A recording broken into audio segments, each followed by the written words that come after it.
Hey, it's David Pingree. Thanks for watching. We're out here today with a unique project. We've got a 2008 Yamaha 450. It belongs to a friend of ours, and basically what we wanted to do with this project was take a used bike. There's some of you out there who can't afford a new one, and just get this thing freshened up, polished up a little bit, but kind of watch the budget, make sure we weren't doing too much to blow our wallets out. So we started obviously with a good washing, and then went to the engine. And we went to a company called Wrench Rabbit that sells an entire engine rebuild kit, from the crank to the piston, the cam chain, all those parts and pieces inside come into this one package. You just utilize your standard cylinder and head, put all those parts and pieces in, it's like a brand new engine. So a very cool product. You can get that through Rocky Mountain ATV, or just Google Wrench Rabbit and you can find them. But that's what we did for the engine. We mounted up an FMF exhaust system to that. And beyond that, we just kind of went to some Renthal parts, handlebars and grips, sprocket chain, some Works Connection parts. We got like their foot pegs and some of their little brake caps and things like that, just for a little bit of polish. A Tusk wheel set, which are actually very affordable. Again, you can go through Rocky Mountain ATV to find those. Some Dunlop tires and a few other little bits and pieces. Decal Works helped us with the graphics and some of the plastic that we needed to replace. And Moto Seat built our seat for us to match. So all in all, we tried to just keep the budget down and take an older bike and freshen it up and make it like new. So this is a carbureted bike, which is a little bit different. We've got a test rider today that's going to be jumping back on this and giving us his feedback, Bruce Marada. So let's get him out on the track, and we'll see what he thinks afterwards.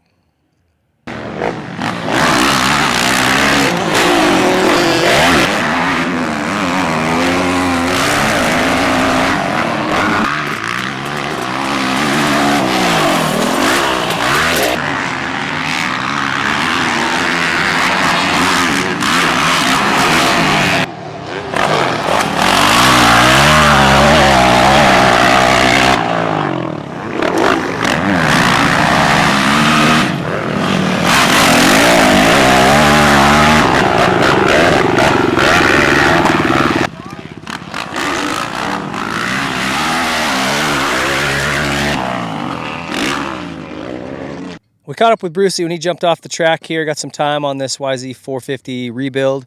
What's your general impression on this thing? First off, it's been a while since I rode a carbureted bike. So it was interesting for me to come from, being used to riding fuel injection to jumping on this thing. The first impression of it is, I rode a couple of new Yamahas, and this thing, believe it or not, I felt, for me, cornered a lot better. Like I would actually pick this 08 chassis over the new Yamahas.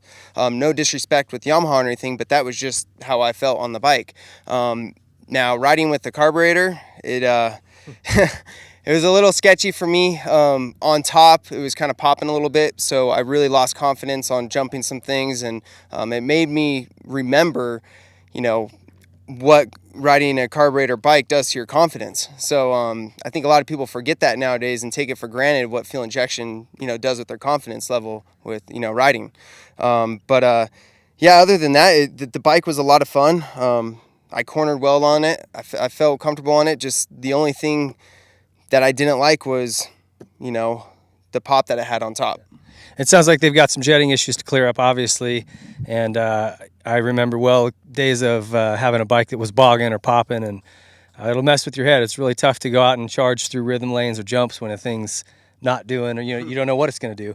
Yeah. So we'll have to work on that jetting. As far as the power goes, jetting aside, how did the engine work? Yeah, the engine felt really good. I mean, it'd be kind of cool to have this engine package and bolt on a fuel injection with this, but yeah, the power was great.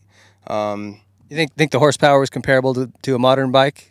It's hard to say due to it being carbureted, but I think it could be right there for sure.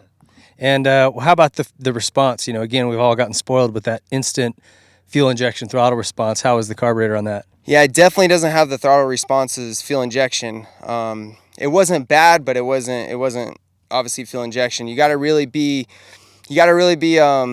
kind of smooth rolling in onto the gas. You can't just chop the throttle like you could on a fuel injection bike. Yeah.